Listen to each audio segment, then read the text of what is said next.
And I realize now, after coaching entrepreneurs like for so many years, that a lot of us have that problem. And the reason is because we don't track our time. We don't know how much time it takes to actually service the client. Like, we might say, oh, I'm a health coach. Okay, so I charge X amount to be a trainer or to be a coach or to be, and we think, let's just say a round number, $100 an hour, right? And we think, okay, great, $100 an hour. So I should have $100 in my pocket, but you don't.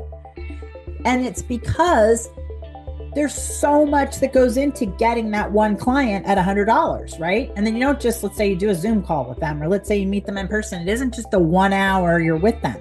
It's all the lead up and the prep and then the afterwards and the invoicing and all this other stuff that takes up your time.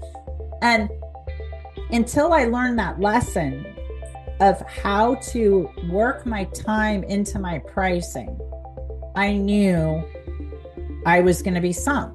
And eventually, I figured it out. It took decades, but I did figure it out.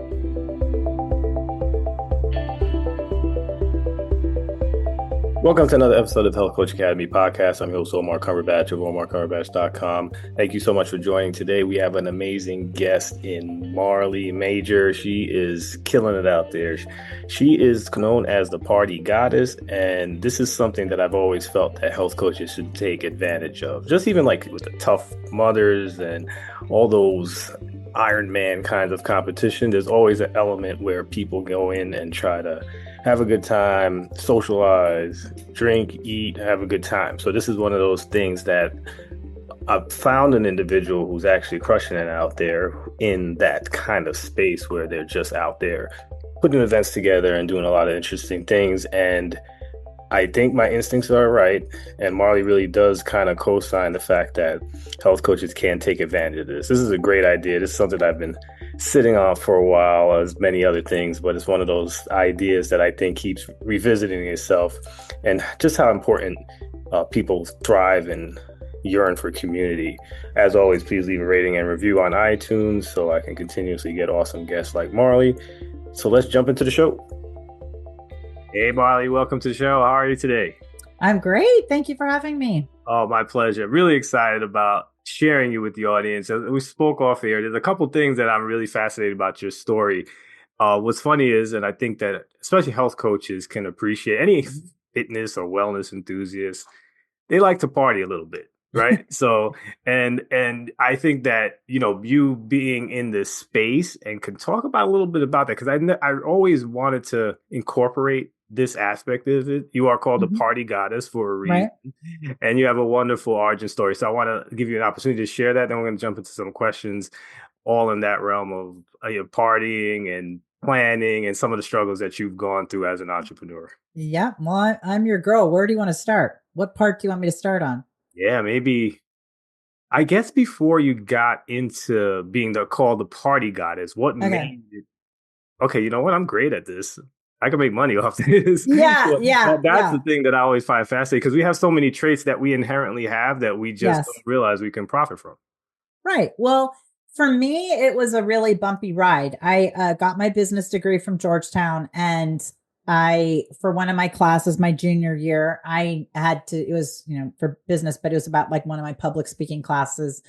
And I had to do something that I knew more about than anybody else. And I was like, I couldn't think of one thing I knew more about than these kids at Georgetown. And my mom was like, just do it on French cooking, because I had just come back from cooking school and over the summer. And I was like, okay. And then I ran into my professor. This is the very beginning of my junior year. And I ran into my professor and I was like, I was kind of brown nosing. And I was like, I'm so excited. And I'm doing it on this topic. And she's like, oh, great. And I said, and I have an interview with the chef from 1789. And that's this very fancy restaurant in Washington, D.C. And she's like, oh my gosh, that's my favorite restaurant. She was so excited. And I was like, oh my God, I do not have an interview. What am I thinking? I never even dawned on me to interview anybody. I was just such a cluster. And I was like, what am I going to do? So when I went home and told my roommates this, I was in tears. I was like, I just lied to my professor. Chefs are notoriously difficult. And I thought, oh my God, there's no way. So my roommate said, don't worry. There's this new chef from New York. I'll get you an interview. So I went into the kitchen, which was like in the basement of this kind of brown, like townhouses kind of thing in Georgetown. And I took one look at him and I decided I need to marry him. And which is ironic because he's 20 years older than I am. And I never even had a boy. I was 19 years old. I'd never even had a boyfriend. And I'm like, how am I going to marry this guy? And I'm concentrating on doing the interview. I'm just like, okay. And so I spoke Spanish and I realized his Spanish was not so hot. So I thought, okay, that's a way in, right? Because you're always kind of selling and trying to figure out what problem can you solve. Mm-hmm. And the other thing was they had souffles on the menu and I had just come back from France and souffles are kind of notoriously difficult to reproduce in a restaurant environment unless you know what you're doing. And so I was like, okay, those are two big selling points that I've got to be able to get back to see this guy. Cause I thought he works in a basement. I'm never going to find him. So I convinced him to let me come back the following week. And then I convinced him to hire me. And I basically would go to school and get out of class at 2:30. And then 3 days a week, I'd work 3:30 to 11:30, because I was trying to get to know him so I could marry him. And then he never, of course, asked me out my whole junior year, the whole year I worked there. So I went to cooking school in Normandy before my senior year. So I plotted the whole summer about how I was going to dump him and not dump him, dump my job because basically, he was not interested. And I had this really great plan. So when I went in the fall, he was like, oh, great. Okay. He wasn't as upset as I thought. And then he's like, oh, would you like to have dinner? And I was like, oh.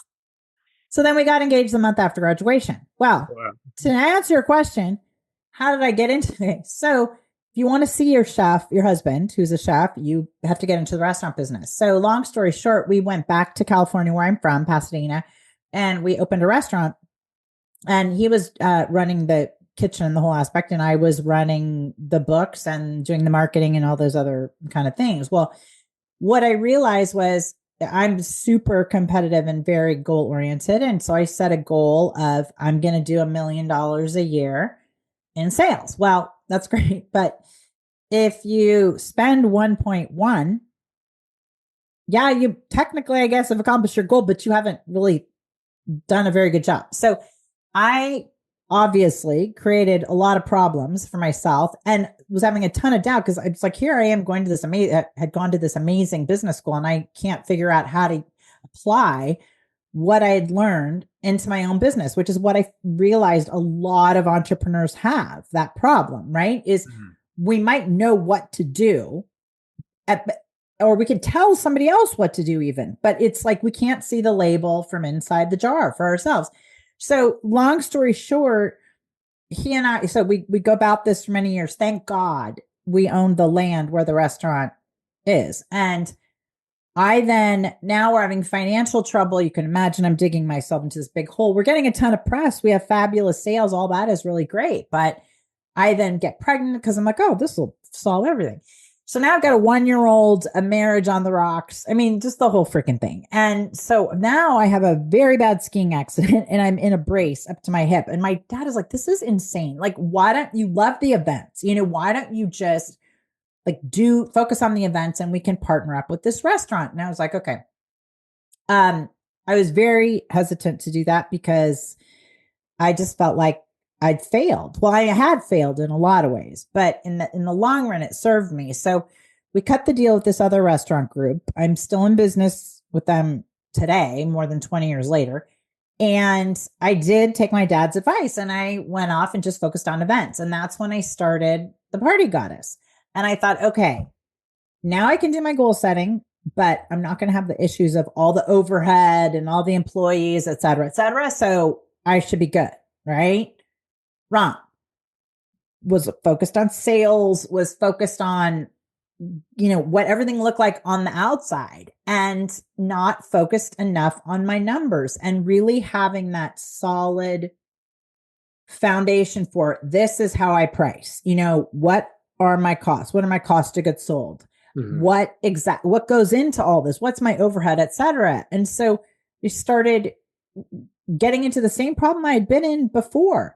But this time it was even worse because now I've got celebrity clients. Now it's like I'm in different magazines. It's like I look like I had it all.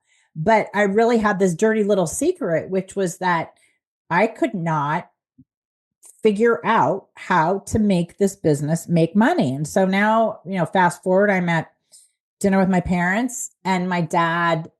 I'm going, oh, and we're doing the opening of the Hollywood Bowl. Oh, and we're doing that. Bup, bup, bup, bup, bup. And my dad is like, but are you making any money? And I realized at that point, here I was again in the same boat. And I just was like, had the crocodile tears about to go over the side of my eyelids. And I was like, I am never going to be in this situation again. And that's when I decided, listen, no more excuses. I'm going to still have to be a creative person.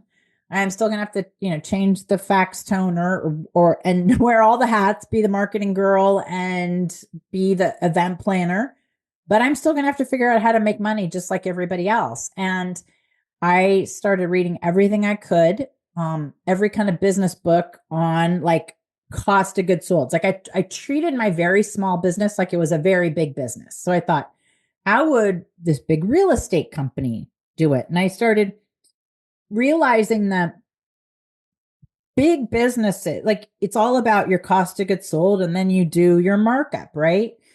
Well, I did that, but I couldn't figure out why I didn't have any money in my bank account. And I realize now after coaching entrepreneurs like for so many years that a lot of us have that problem. And the reason is because we don't track our time. We don't know how much time it takes to actually service the client. Like we might say, oh, I'm a health coach. Okay, so I charge X amount to be a trainer or to be a coach or to be, and we think, I make, let's just say a round number, $100 an hour, right? And we think, okay, great, $100 an hour. So I should have $100 in my pocket, but you don't.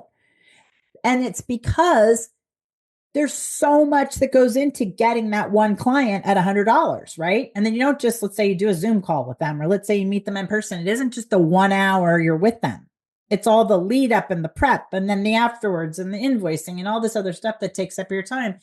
And until I learned that lesson of how to work my time into my pricing, I knew I was going to be sunk. And eventually, I figured it out. It took decades, but I did figure it out. I'm definitely excited to figure out how you figured it out. But I want to ask two questions because you gave a lot of good nuggets there. First off, I want to ask, is your father an entrepreneurial man? Yeah. And yes. Okay. So you have a little bit of heads up on the market. That's why I said you got a very good business acumen. So yes. A yes on that. And then I have a follow-up question when you finish with that. Well, one note on that is my dad's is a physician, but he always kind of did this whole thing with workers' comp and he had labs and stuff like that. So he has very much approached it as a business.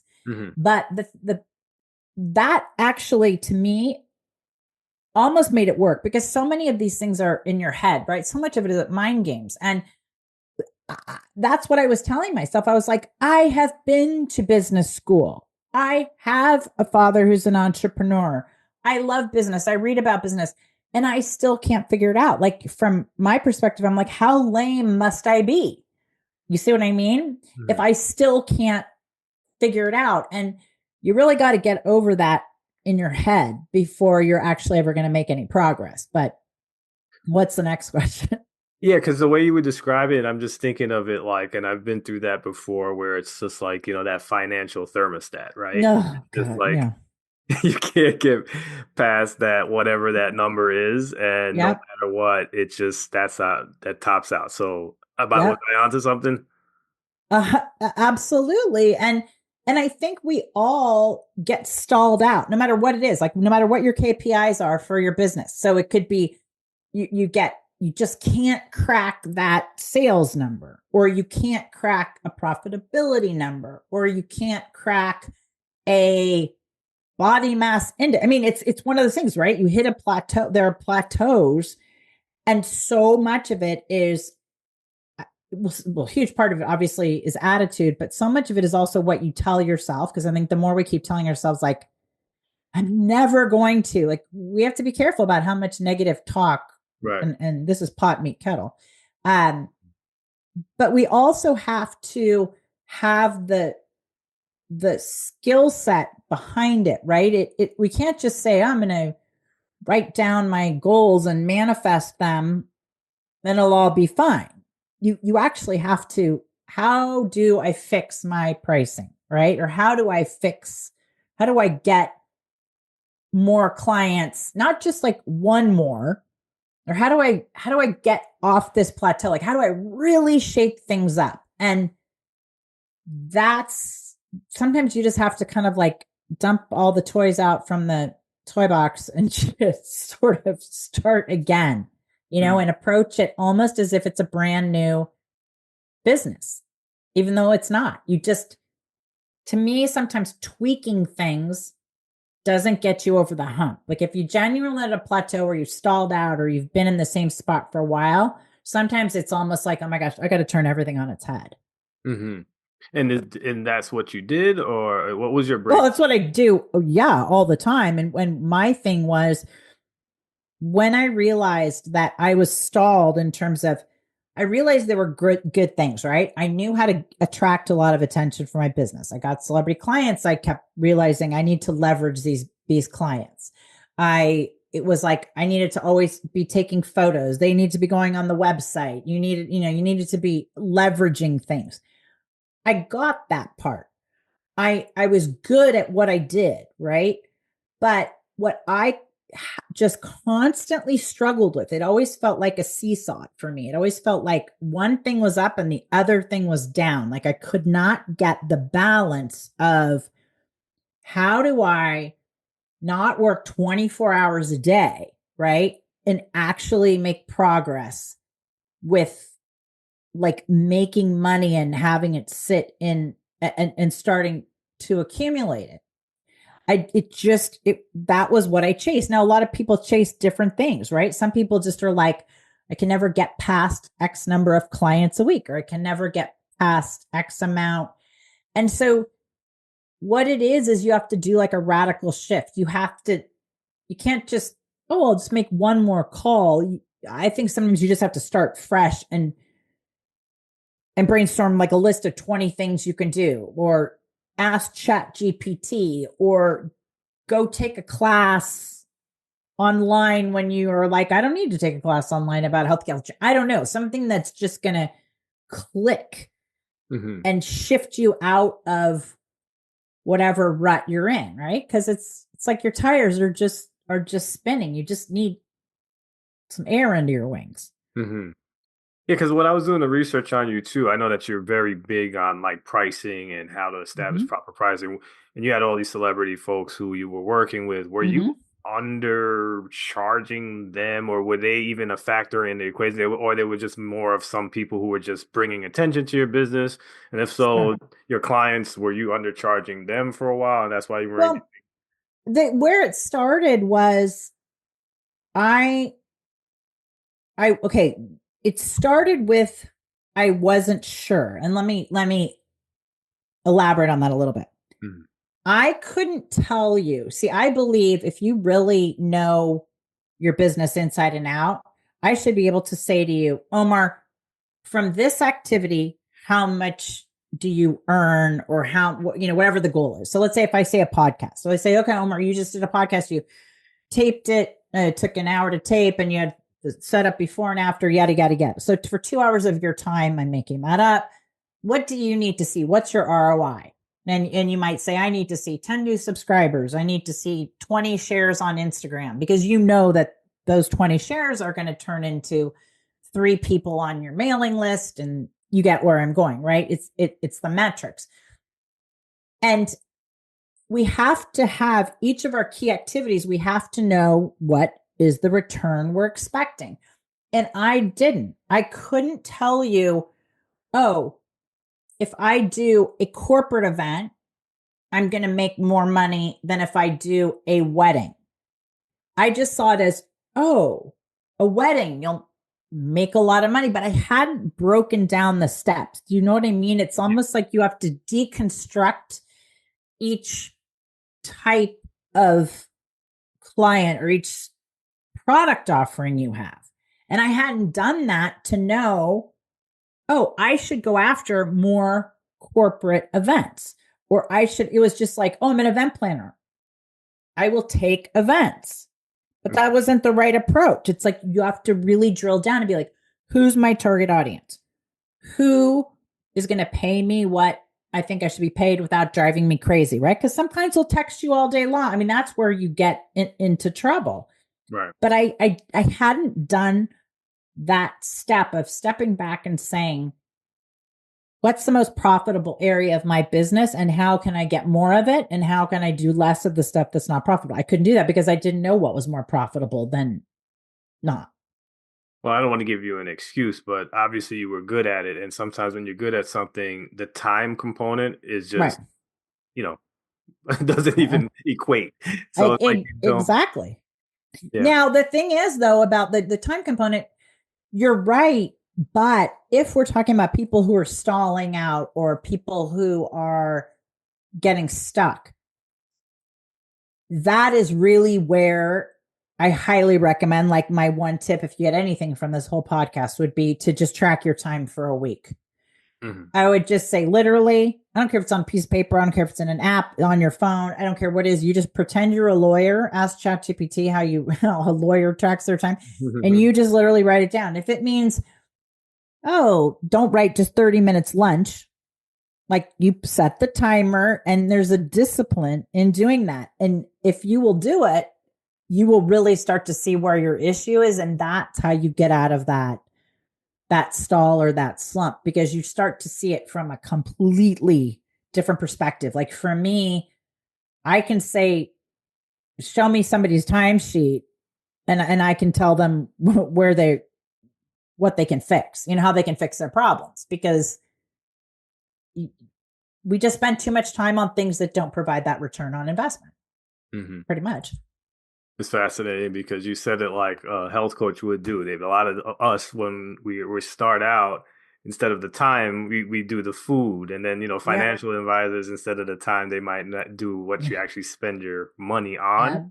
Absolutely. So it's actually very, very helpful that you're giving a tip like that, because I don't think I've ever had anyone put it that way. So I It appreciate goes back to the core thing of measuring it and it will improve. Okay. it. Mhm. And whether it's what you're going to put in your mouth, if you're going to, somebody says, I'm at a plateau, I can't lose weight, and right. And the person on the outside's like, okay, yeah. Okay. Yes, it could be your thyroid. It could be, there are the obvious things that it could be. Mhm. But when you have somebody start writing things down and you go, well, there's the problem, or it's happening too late at night, or it's too many carbs, there's too many, this or that. Yeah. Yeah. It's like, no matter what it is, what business you're in, if you just start measuring it and then say, okay, what would a good outcome be? Right? What, how many more clients, how much more money, again, whatever the metric is that you're trying to improve. And if you just kind of start solving it like a problem, like much higher up than when you're in the weeds, working on your business instead of in it, Mhm. is when you make the magic. No, definitely. So one of the big things that health coaches, I guess, experience, I know they experience is a mindset thing. And I know that my audience is sick of hearing it, but I'm going to say it again because I want to hear your perspective, because it's a Great, because I'm not sick of hearing it. So there you go. True. We are in a saturated market, allegedly, Yep. right? What is your advice for a health coach who says that we're in a saturated market? And even if they have like a small following, or they don't really maybe not have a following, Okay. is that a problem, or is it maybe an advantage? Like, is there anything that you can say about like that, what I call the misconception of the saturated market, especially? Oh, I'd love to, because no matter what business group you talk to, I can't think of really many things that aren't saturated markets, right? If you think about it. I mean, think about the coffee business. There's one on every corner. The mom and pops constantly complain about the Starbucks. Like okay, The restaurants complain that there are too many other restaurants, right? Event planners. It was like at the time when I started, it was like there are 462,000 or some number like that English speaking event planners. And that was the challenge. It was like, how do you stand apart, right? You're just like this drop in the ocean. And that's what I kind of was saying when I said you go to 30,000 feet. And I stepped way back, and I'm going to way oversimplify it. But this absolutely applies to your audience, which is you ask yourself, what makes people buy or get the service, etc. I hate to say it. It's since the dawn of time, it is celebrities. Now your audience is going to push back and say, I don't have celebrity clients. I live in a town of 10 people, blah, blah, blah. So replace the word celebrity with influential person. Okay. So here's where I'm headed with this. If you live in a super tiny town and there's a newscaster, that's the newscaster for the tiniest town, right? There's always going to be gossip about that newscaster or whatever, because he's the celebrity, right? He's the one everybody knows, or the family that's been in the town for a million years. Okay. So you figure out who are the influencers, who are the people that people look to. And then you get those clients. And even if you have to get them at a discount, even if you have to comp them, get them to give you a third-party testimonial. And by the way, this is exactly what I did in one of the most competitive markets literally in the world, Los Angeles. Mm-hmm. And you get that credibility because you've got to be an expert. If you're not an expert in your field or perceived as the expert in your field, you are always going to be hitting plateaus. You're going to stall out. And the market is always going to be saturated, right? It's just how it goes. But if you keep, there's this lawyer, okay, whether you like the lawyer or not, but I'm going to give it as an example. If I said to you right now, talk about lawyers, there are more lawyers. I mean, it's just mind blowing, right? How many lawyers there are, how many people are constantly going to law school. There's not enough litigation, as far as I know, to have all these people thrive. But one thing that's on my mind at the moment is Diddy is going through his trial right now. Okay. And the Menendez brothers are going through this whole retrial thing. Well, there's this lawyer, Mark Garagos, who no matter what, it's mind blowing, seems to have some bit to comment on the trial, to be part of the trial, to be at the trial, it's amazing. So that becomes a lawyer that's at the forefront of your mind, right? Mm-hmm. Now,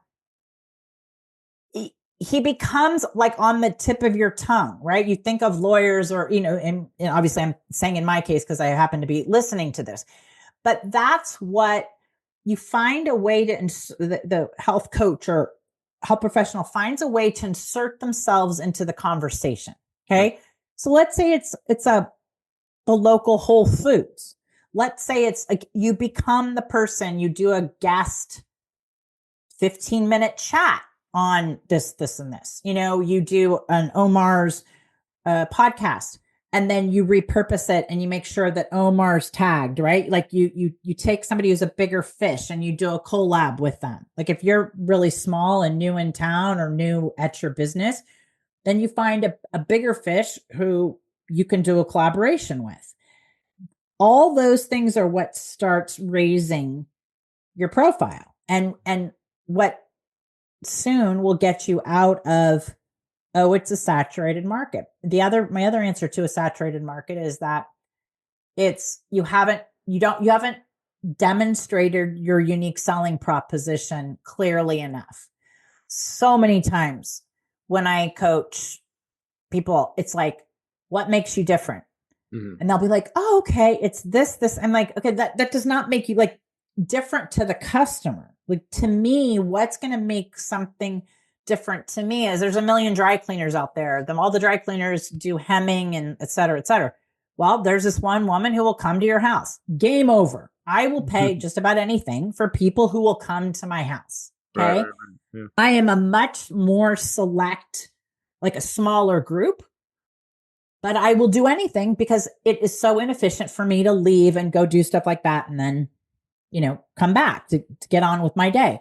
So maybe it's something like that. Maybe you become the health coach who's available on weekends or the on Sundays, or maybe you are the one you come up with a subscription model where they can access you through Voxer, or something like that where it's asynchronous communication. There are millions of ways, but you have to come up with that unique selling proposition.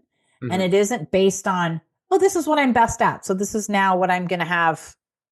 I'm going to hang out my shingle with that. No, it's what does the market want the most? Mm-hmm. The market evidently wanted, as you know from our previous discussion, food delivered to the house, products delivered to the house. Mm-hmm. Like if you told me that pretty much you could just turn your phone on and have anything in the world delivered to you.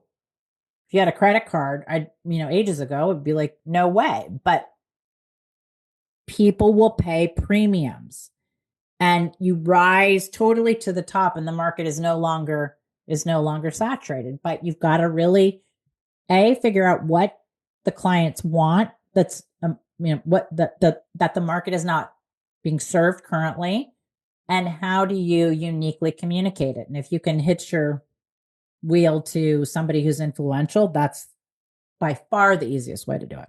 Hmm. Now, I know that I just want to harp on that one point because, again, I know a lot of people may listen to it and say, okay, how do I get these celebrities? How do I hitch my wagon to these folks? I just want to just a little bit about how you start out. Did you have like a unique way of maybe getting in front of celebrities to at first? No, I mean, I just made it up. Like at first it was like everything else with me with goals. I just started writing out my goals. Like I have X number of A-list celebrity clients. Well, I didn't have, but I did the basic mind tricks, where you write it in the present tense. I write it as if you already have it, like those key things, because your brain doesn't know the difference between truth and what you're writing down. So first I did that, and then it's like you start, okay, well, now I'm going to have celebrity clients. So, okay, how I'm going to get celebrity clients. So I just remember telling my friends, hey, listen, I need some celebrity clients. And do you know any celebrity? I mean, it wasn't like I had it. It wasn't like I was just like, oh yeah, I'm just going to call them up. They're going to, no.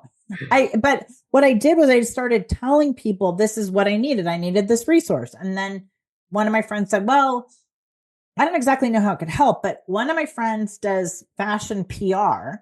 And she helps, like brands will donate stuff or gift stuff to a celebrity or like high profile people, so that in the hopes that they wear them, get photographed in them. And then the brand, it's a collab, right? And then effectively, and then the brand rises because of that. She's like, why don't you call her? So I called her and she's like, okay, well, I've never done anything like this before. But I was like, okay, how about if we send out gift certificates? She's like, the next time I do one of these, like equivalent of gift baskets. So we came up with this really attractive physical gift certificate.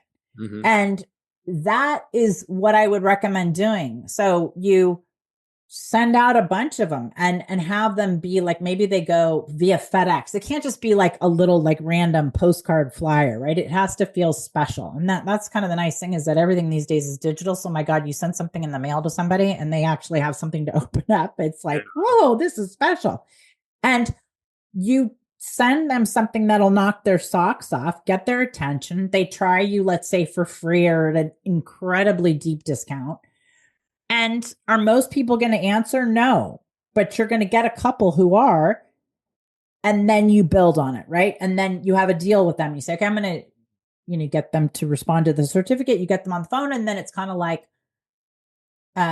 you'll do XYZ for them, but they have to take a photo with you. You have to be able to say they were your client, and like write a 1-sentence testimonial. I don't know, whatever you want, whatever your terms are. And that's how you build it up. And that's how you go. But it's effectively like dialing for dollars, or doing it direct messaging on Instagram, but as I say, far and away, the best thing is to get somebody, figure out like who your ideal client is and who would move the needle for the other clients. And then you send them something, you send them a gift certificate or something. And then, as I say, the whole game changes. Mm-hmm. No, I could definitely see that. And I think we could take advantage of that big time in the health coach spaces. So Yeah, I usually promise my guests 30 to 40 minutes, and we're around that range right now. You've been Hmm. fantastic. You really opened up my eyes on a lot of different things. I guess we did talk off here a little bit, and I think we could use this to wrap. Is if a health coach, and I think this is a gold mine. I still don't know why I Hmm. haven't done this because I'm just all over the place. Maybe that's why. I get it. But Yeah. I'm fascinated with the event planning portion of Hmm. just anything related to health. I think Right. health enthusiasts are so charged for parties and celebration and community that Yep.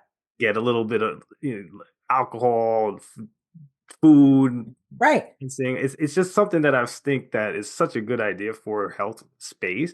Totally. I don't know who's doing it or anything like that, but just speak on that a little bit because of just Sure. it's a part of human nature, and it's like I think a lot of people think the health coach, health industry is stuffy. It's really not. There's a lot of people who are really out there to just enjoy life as well. So I Right. don't know if you've come across that in your events and stuff, but I'm just curious. Well, of course. And here's the thing that the advantage, well, the extra bonus to what you're saying is that after COVID, people are dying to connect, right? I mean, literally dying to connect. Yeah. And so it is so much easier to get people like, because we're just thirsty for connections. And so you don't have to start by saying, oh, I'm going to throw a 300-person event. How about if you're a health coach and you get with, and I'm going to totally make this up because obviously we didn't talk about it before, but let's say somebody has, they're a rep for, workout gear or promotional materials, or I don't know, something like that. And the two of you put your list together and do an acute evite or at somebody's business or find a gym, and then you get the person who does health snacks to join in, and you know what I mean, you get all these different people and everybody invites a handful of people and they say you got to bring one other person, right? And now guess what, you've built this big list and do like giveaways, and most importantly with those things, get the people's contact information. So have there be a QR code to scan, have there be like a photo booth to put something on social media, so you're collecting their phone numbers, all those things. And just do a collab and then just see where it goes. And the easiest thing I think is to model it after Oprah's favorite things, which she had done a million years ago. And this is exactly what we would do. It doesn't matter if it's health space, just totally events.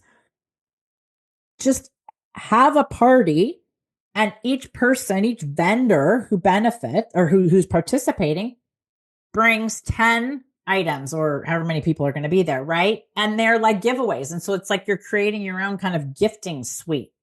Mhm. And you will start creating this buzz. And as I say, it doesn't have to be huge. Just start with a handful of people, one other vendor who's in a complimentary work thing. Maybe it's just breakfast. Maybe if it's just a run on the weekend and you bring in somebody to do chair massage, right? For 15 minutes while you're talking about something. Or another thing, if women are your target audience, anytime I've done this, and I've done this a million times, you have them have free polish changes for your nail polish, free polish changes, or like just hand massages and stuff like that, because everybody's stressed out. Mhm. Nobody has time. So give them a reason to come and just sort of have to sit, right? Do shoulder massage and all this stuff. I say it can be a vendor and have drinks, have food, but start building up that list.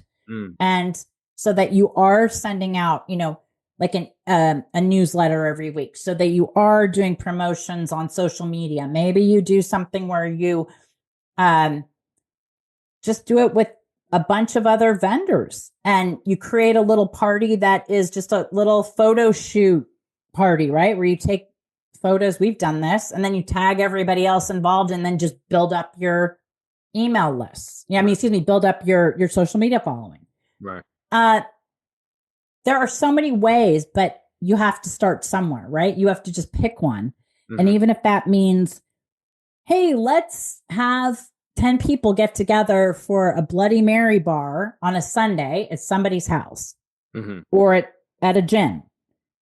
Start somewhere, and there'll be a little sparkle of an idea that you'll go, wow, that didn't work, but people were really into this component of it. You get it? And that's how you become elevated. And that's how it becomes, you become an expert in your field, and it becomes not so saturated because you're the one doing some cool stuff, right?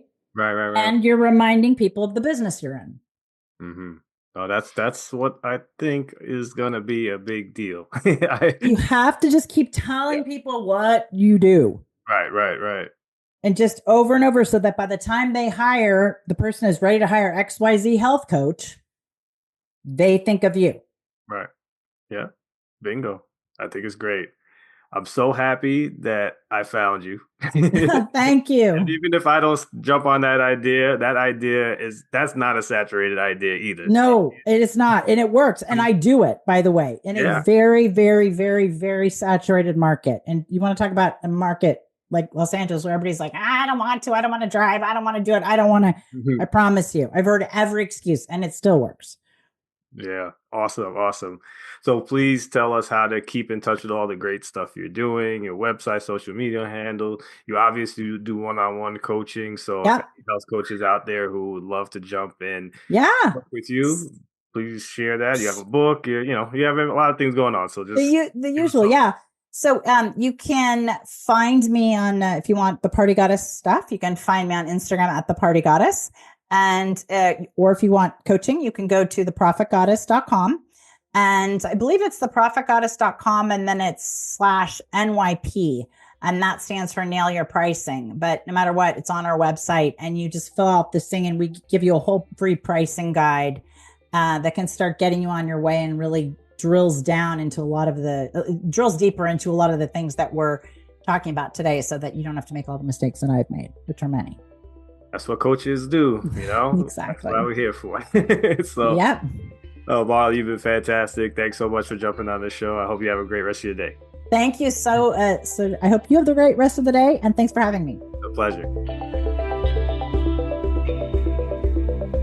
Hope you enjoyed listening to today's episode of the Health Coach Academy podcast. If you did, jump over to iTunes and leave a rating and or review. It goes a long way in helping get this message out to our fellow health coaches and people in our industry. Also, if you can, jump over to my website, omarcumberbatch.com, where I give out a lot of freebies, including my 5-day sugar challenge for people who are having issues with sugar. And also for health coaches, I have the book, Hidden. It's the 6 not so obvious ways to get your clients unstuck.